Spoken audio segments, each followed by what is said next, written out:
Hey y'all, it's Leo with the Oppenheimer Ranch Project, back with another update on the chicks. Chick TV has returned. So these babies turned 4 weeks old this past Wednesday. Today is Friday, October 29th. So on Wednesday, I lowered the temperature in the brooder another 5 degrees. So we're down to about 70 degrees right now. And I'm even kind of pushing it a little lower than that. At night it gets, down to like 68, 69. But the babies are fine, and it actually encourages them to feather out a little faster. But speaking of feathers, you can probably hopefully see the difference in all of the feathering. So check out this Plymouth Barred Rock rooster, cockerel, right here. Even his head feathers are coming in. And also, his comb is starting to turn a little red, as are his wattles. We're getting to that age where usually cockerels' wattles and combs redden before the ladies do, and they get bigger before the ladies do. Hi, everybody. Hi. So right here, all the way to the left, just ran away, was a Barnevelder. This right here is a Brahma lady. Here's a Plymouth Barred Rock cockerel again, curious. The Brahmas are very bold and curious, and I love it because they'll come up right up to my hand, and they allow me to pick them up pretty easily. Oh, right there is a speckled Sussex, cute little lady. And we've got a salmon Faverolles lady right there. This is I call this bird Slowpoke. She has been much slower to develop than all of the other birds. She's developing, she's coming along, but she's just barely got tail feathers. Everybody else has had tail feathers for quite some time. She's coming along. It's just Slowpoke. Then right there is a Rhode Island Red. This over here is a salmon Faverolles rooster. So the salmon Faverolles cockerels, roosters have darker feathering than the ladies. I don't have another good... I've got this Slowpoke lady over here. She's almost completely white. But the other ladies have like a brown tone to their feathers. But they're at the other side of the brooder. Also in here I have blue-laced red Wyandottes. It's really hard to see the coloring in this light.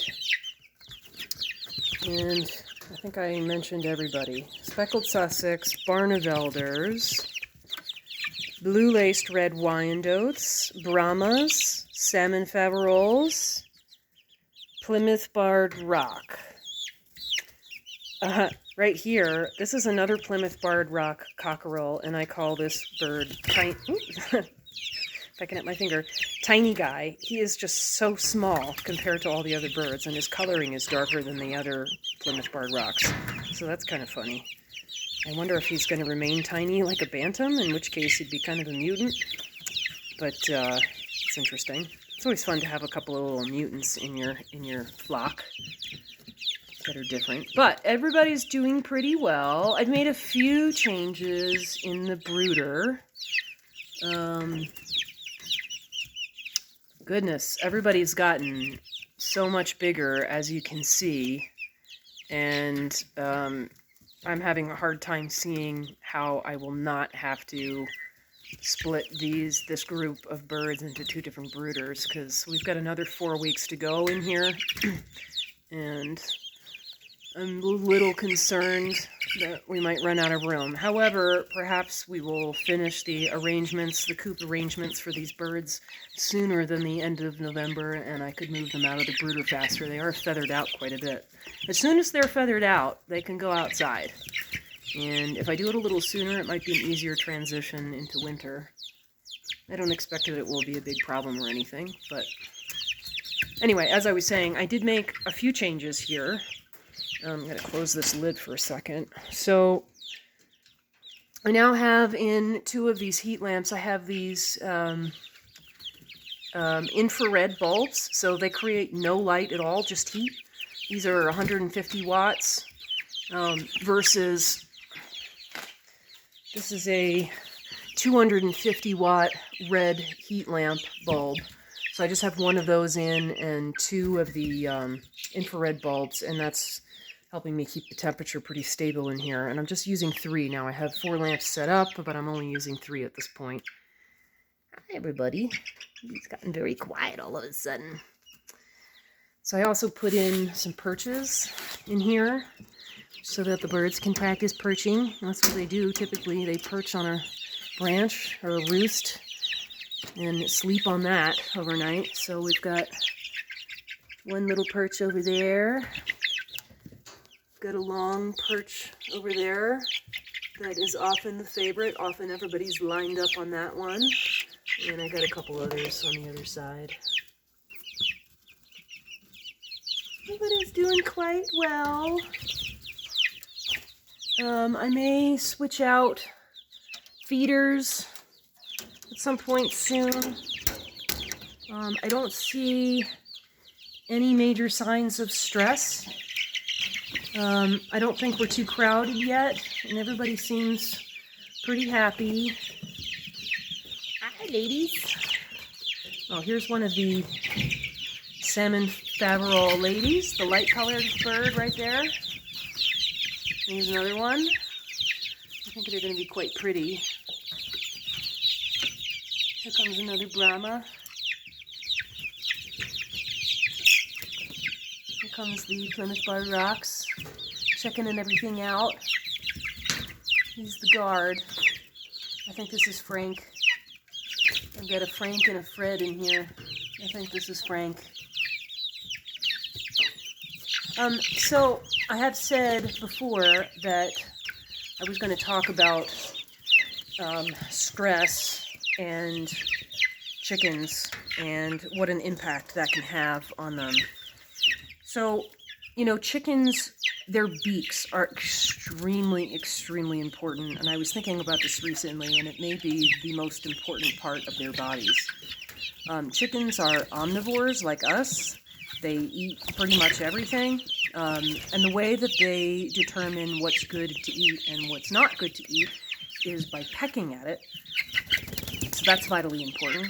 And then other birds will imitate the birds who peck first to try things. So they learn by imitation and by actually trying things. You know, obviously they're using these beaks for feeding and for preening, and it is also how they defend themselves from threats. Vitally, vitally important.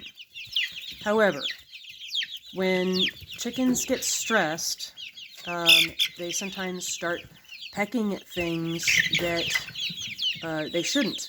I mean, this is the beak is the ultimate tool of their expression, as I see it. And so, for example, when chicks are overcrowded, they tend to start pecking at each other, and then along the way, somebody will discover that new feathers have blood in them, and the blood tastes good. So that can lead to a lot of feather picking and bleeding, and it doesn't stop, especially once they're bleeding, because they're attracted to the red, and it tastes good to them. So, you know, in stressful situations, this can become an even bigger problem, where they have not only picked a feather, but they've actually picked some tissue from another bird and created a wound, and then other birds start picking at it, and basically what's happening is cannibalism, where the birds are actually eating one of their own. We actually had this happen once, and it was really awful. We had shifted birds into a new house. We didn't do it at night. They were young. It was a sort of a rough transition, and the result was one bird that was being eaten by all the other birds, and the bird that was being eaten was essentially just letting it happen. So that was pretty awful. Yeah, pretty darn awful. It's so awful, in fact, that in a commercial setting, in some situations, I don't know how often this still happens, but in an industrial chicken raising setting, like an egg laying factory, sometimes some companies will actually debeak the birds to prevent that from happening. And I find that just absolutely atrocious and disgusting. Because the reason that in that situation the birds are stressed is that, and this is a situation where the birds have no ability to roam around, they're stuck in a cage, and not having the space that they need to live a healthy life, they become really stressed, they start picking on each other. So rather than debeak the birds, why don't they just give the birds enough space? Of course, they don't do that because, it affects their bottom line in terms of the financial aspect of things. But pretty awful, especially considering how important these beaks are to chickens. Cannibalism can take some other forms. Like a less severe form is egg eating.